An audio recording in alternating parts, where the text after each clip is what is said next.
بسم اللہ الرحمن الرحیم۔ السلام علیکم۔ میں امید کرتی ہوں آپ سب خیریت سے ہوں گے۔ میری دعا ہے اللہ رب العزت آپ سب کو اپنی حفظ و امان میں رکھے، آمین۔ تو بڑھتے اپنے آج کے موضوع کی طرف۔ اس سے پہلے کہ شہرزاد کی کہانی شروع کی جائے، ان دو طاقتور بادشاہوں کی داستان جاننا ضروری ہے جن میں سے ایک ہر رات کسی عورت سے شادی کرتا، صبح ہونے پر اس کا سر قلم کروا دیتا۔ کیوں؟ اگر آپ بادشاہوں کے درباروں سے پوچھیں گے تو وہ یہی جواب دیں گے کہ ان کی بیویوں نے ان سے بے وفائی کی تھی۔ کہانی شروع ہوتی ہے چھوٹے بھائی سمرقند کے بادشاہ شاہ زمان سے۔ اس نے اپنی بیوی کو اپنے غلام کے ساتھ دیکھا اور اسی لمحے تلوار کی ایک ہی وار سے دونوں کے ٹکڑے کر دیے۔ اس کا بھائی شہریار، جس کی حکومت ہندوستان سے چین تک پھیلی ہوئی تھی، اس سے عظیم بادشاہ تھا، چنانچہ اس سے بھی بڑا المیہ اس کا منتظر تھا۔ اس نے باغ میں اپنی ملکہ اور 10 داشتاؤں کو غلاموں کے ساتھ مشغول دیکھا۔ صدمے سے بے حال ہو کر اس نے اپنا تخت و تاج چھوڑ دینے کا فیصلہ کیا اور اپنے بھائی کو بھی ایسا کرنے کے لیے آمادہ کیا۔ انہوں نے فیصلہ کیا کہ اس وقت تک اس پوری دنیا میں گھومتے رہیں گے جب تک انہیں اپنے ہی جیسا کوئی بد نصیب نہیں مل جاتا۔ آخر کافی آوارہ گردی کرنے کے بعد انہیں اپنا جیسا ایک بد نصیب مل ہی گیا۔ لیکن وہ کوئی کمزور انسان نہ تھا بلکہ ایک طاقتور اور زبردست جن تھا۔ وہ جن اپنی عورت کو 7 تالوں میں مکفل رکھتا تھا، پھر بھی عورت نے اسے 570 بار دھوکہ دیا، اور ہر دھوکے کی نشانی اس نے ان مردوں کی انگوٹھیوں کی شکل میں محفوظ کر رکھی تھی۔ اس فہرست میں دونوں بھائیوں کا بھی اضافہ ہو گیا اور ان دونوں کی انگوٹھیاں بھی عورت نے ایک دھاگے میں باندھ کر رکھ لیں۔ وہاں سے نکلنے کے بعد دونوں بھائیوں نے ایک دوسرے سے کہا کہ ہمیں عورتوں کے بغض سے پناہ ڈھونڈنی چاہیے، اور پھر دونوں شہریار کی سلطنت واپس آ گئے۔ شہریار اپنے تخت پر بیٹھا اور وزیر اعظم کو ملکہ کو قتل کر دینے کا حکم دیا۔ اس کے بعد اس نے ان تمام داشتاؤں اور غلاموں کے بھی سر قلم کروا دیے جنہیں اس نے باغ میں عریاں رقص کرتے دیکھا تھا۔ لیکن ان سب کے بعد بھی اس کے دل کو تسلی نہ ہوئی۔ اس نے اپنے وزیر کو ایک دلہن لانے کے لیے کہا اور صبح جلاد کے ہاتھوں اس غریب کا سر قلم کروا دیا۔ یہ سلسلہ 3 سال تک چلتا رہا۔ اس کی عوام نے اس ظالم کے خلاف احتجاج کیا، بادشاہ پر لعنت بھیجی اور خدا سے اس کی تباہی کی دعائیں مانگی۔ عورتیں مشتعل ہو گئیں، مائیں فریاد کرنے لگیں، لیکن ان سب کے بعد بھی اس کے دل کو تسلی نہ ہوئی۔ والدین اپنی بیٹیوں کو لے کر وہاں سے کوچ کرنے لگے، حتیٰ کہ وہ دن آ گیا جب وہاں ایک بھی جوان لڑکی نہ بچی سوا 2 کے۔ وہ دونوں وزیر اعظم کی بیٹیاں شہرزاد اور دنیا زاد تھیں۔ کہانی کا یہ رخ آپ بادشاہوں خوش آمدیوں کے منہ سے سنیں گے جن کا غلبہ تمام درباروں پر ہوتا ہے، لیکن اگر آپ کو کہانی کا دوسرا رخ سننا ہے تو ان خاندانوں سے سنیں جن کی بیٹیاں بادشاہ کی خونی پیاس کی بھیٹ چڑھ گئیں۔ وہ آپ کو بتائیں گے کہ دونوں بادشاہ دراصل نامرد تھے، انہیں کسی عورت سے شادی نہیں کرنی چاہیے تھی، لیکن تخت و تاج کے ایک وارث کے لیے عوام کے بے پناہ دباؤ میں آ کر انہوں نے شادی کی حامی بھر لی، یہ سوچ کر کہ انہیں ایک ایسی عورت مل ہی جائے گی جو افشاں نہیں کرے گی۔ انہیں ایک ایسی عورت مل بھی جاتی، کیونکہ اکثر عورتوں کی شادی نامردوں سے ہو جاتی ہے اور تمام عمر اپنے خامدوں کی جو نامردی کی تعریفیں کرتے گزار دیتی ہیں۔ لیکن وہ صرف نامرد نہیں تھے، ساتھ ہی بزدل بھی تھے۔ چونکہ وہ خود کسی کے ساتھ وفادار نہیں رہے، چنانچہ وہ اپنی بیویوں پر بھی بھروسہ نہ کر سکے، اور بالآخر انہوں نے بھی وہی راستہ اپنایا جو ان جیسے بزدل مرد اپناتے ہیں، تشدد کا راستہ۔ وہ اپنی آرام گاہ سے باہر تو بادشاہ تھے، مگر اندر چوہوں سے بھی بدتر تھے، چونکہ وہ نہیں چاہتے تھے کہ یہ راز کسی پر کھلے۔ چنانچہ انہوں نے اپنی ہر دلہن کو جلاد کی تلوار کی وار سے خاموش کر دیا۔ 3 سال تک یہی سب چلتا رہا، اور پھر ایک دن انہیں شہرزاد کی شکل میں اپنا مقابل مل ہی گیا۔ وہ خوبصورت تھی، ہوشیار تھی، اس نے کتابیں پڑھی تھی، اس کے پاس ایک ایسا ہنر تھا جو کسی مرد کے پاس نہیں ہو سکتا، اور وہ تھی طاقت، ایک عورت کی نرم و نازک طاقت۔ اس کی بہن دنیا زاد بھی اس کی طرح ہوشیار اور خوبصورت تھی، اور اپنی بہن کی طرح عورت کی طاقت سے واقف تھی اور اس کا استعمال بھی خوب جانتی تھی۔ ان دونوں نے مل کر بادشاہ شہریار کو سبق سکھانے کا فیصلہ کیا، لیکن ان کا باپ وزیر اعظم بھی ایک مرد ہی تھا۔ وہ نہیں جانتا تھا کہ یہ نرم و نازک طاقت آخر چیز کیا ہے اور اس سے ایک زبردست بادشاہ کو کیسے شکست دی جا سکتی ہے۔ جب شہریار نے اسے اپنی بیٹیاں شادی کے لیے پیش کرنے کا اشارہ دیا تو وزیر اعظم کے پاس آسان ترین راستہ یہی تھا کہ سلطنت سے فرار ہو جا۔ شہزادے اس آزمائش کے لیے تیار۔ سچ تو یہ ہے کہ وہ اسی دن سے اس موقع کا انتظار کر رہی تھی جب سے بادشاہ نے اپنی خامی چھپانے کے لیے معصوم عورتوں کا خون بہانا شروع کیا تھا۔ اس نے اپنے والد سے کہا، میرا مشورہ ہے کہ آپ میری بادشاہ سے شادی کروا دیں۔ یا تو میں فتح یاب ہو کر زندہ رہوں گی یا پھر مرنے سے پہلے اسے تباہ کر جاؤں گی۔ تم نہیں جانتی کہ تم کیا مانگ رہی ہو۔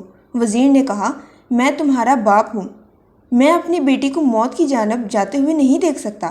اپنی ماں سے کہو سامان باندھے، ہم بھی دوسروں کی طرح یہ ملک چھوڑ دیں گے۔ نہیں، میرا خون ان سینکڑوں مظلوم عورتوں سے قیمتی نہیں جو اس پاگل بادشاہ کی کیانہ پر قربان کر دی گئیں۔ شہرزاد نے جواب دیا، میں بھی شاید انہی کی طرح ماری جاؤں، لیکن اس سے پہلے میں اس مکروہ کھیل کو ختم کر کے جاؤں گی۔ تم بادشاہ کے غضب سے واقف نہیں ہو، لیکن میں جانتا ہوں کیونکہ میں اس کا وزیر ہوں۔ وزیر اعظم نے کہا، میں بادشاہ کے غضب سے تو آشنا نہیں، لیکن ایک عورت کی ذہانت سے واقف ہوں۔ شہزادے نے جواب دیا، مجھے اس نیک کام کے لیے تیار کریں، وہ مجھے مار سکتا ہے تو مار دے، میں ایک شہید کی موت مروں گی۔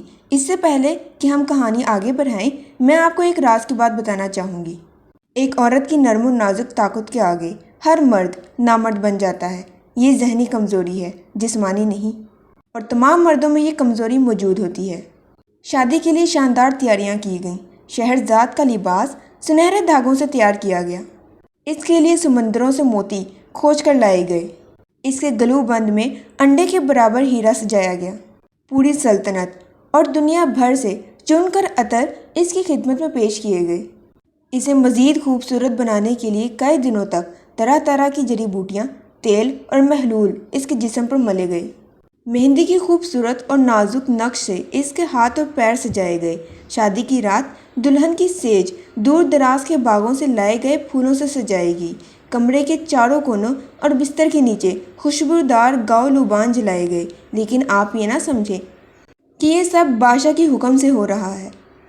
وہ شادی کی رات سے زیادہ اس کے بعد آنے والی صبح کی تیاریوں میں دلچسپی رکھتا تھا۔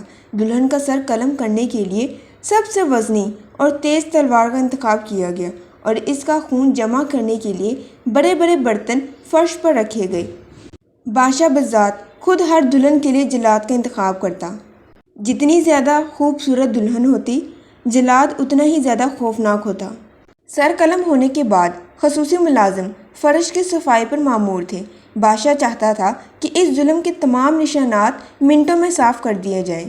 اگر بدقسمتی سے خون کا ایک قطرہ بھی نظر آ جاتا تو صفائی کرنے والوں کی پوری ٹیم کا سر قلم کر دیا جاتا۔ بادشاہ یہ چاہتا تھا کہ اس کی عوام صرف یہ یاد رکھے کہ کس طرح پہلی ملکہ نے بادشاہ کو دھوکہ دیا، کس طرح وہ بادشاہ کی غیر موجودگی میں ایک غلام کے ساتھ ناجائز تعلقات رکھتی تھی۔ اس نے اپنے پاگل پن کو ایک احسان کا تاثر دینے کی کوشش کی۔ وہ چاہتا تھا لوگ یہ سمجھیں کہ روزانہ ایک کنواری لڑکی سے شادی کر کے اور دوسری صبح اسے قتل کروا کر وہ ان سب کو ایک بہت بڑی برائی سے بچا رہا ہے۔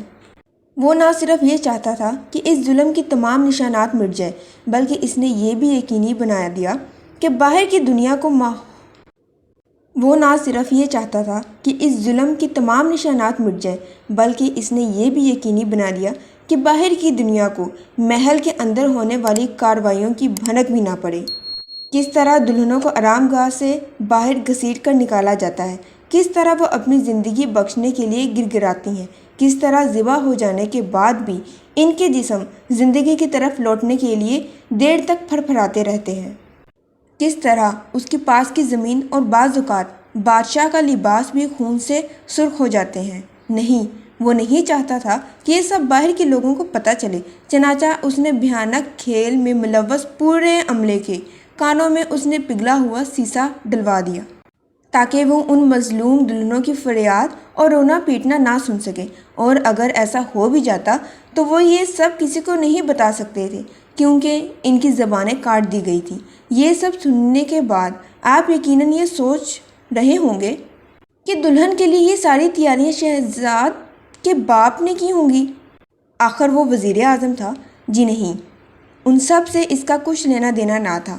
وہ ان سب سے ملوث نہیں ہونا چاہتا تھا کیونکہ وہ جانتا تھا کہ وہ راستہ اس کی بیٹی نے چنا ہے وہ صرف اور صرف موت کی طرف لے جاتا ہے۔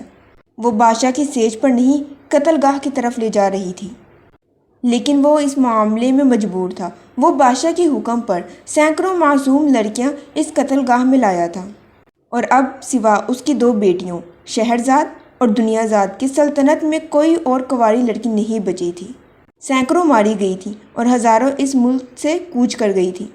جب ایک ملک پر ایسے ظالم حکمران کی حکومت ہو تو لوگ یہی کرتے ہیں۔ جب بادشاہ نے شہرزاد کو لانے کا حکم دیا تب وزیر اعظم نے بھی وہاں سے بھاگنے کا سوچا، لیکن اس کی بیٹی نے انکار کر دیا۔ وہ یہیں رک کر اس شیطانی کھیل سے لڑنے اور اس کا خاتمے کا ارادہ رکھتی تھی۔ وہ جانتا تھا کہ وہ جوان اور کمزور ہے اور اس کا کوئی حمایتی بھی نہیں ہے۔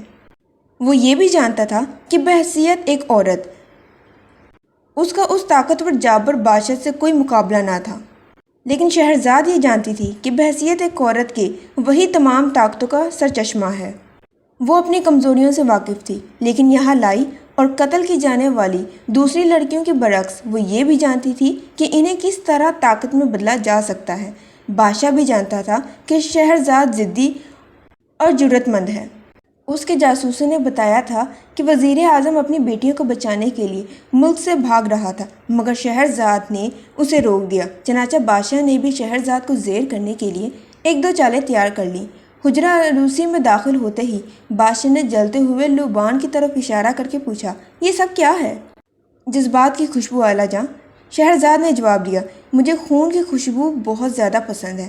بادشاہ نے کمرے کا جائزہ لیتے ہوئے کہا، یہاں اتنے پھول کیوں سجائے گئے ہیں؟ یہ چاہت کے پھول ہیں اعلیٰ جاں، شہرزاد بولی۔ یہ سن کر بادشاہ باغیچے کی کھڑکی کی طرف گیا اور اسے کھول کر کھڑا ہو گیا۔ وہاں ایک خونخوار شخص تیز روشنی میں کھڑا تلوار تیز کر رہا تھا۔ یہ دیکھ رہی ہو تم؟ بادشاہ نے پوچھا۔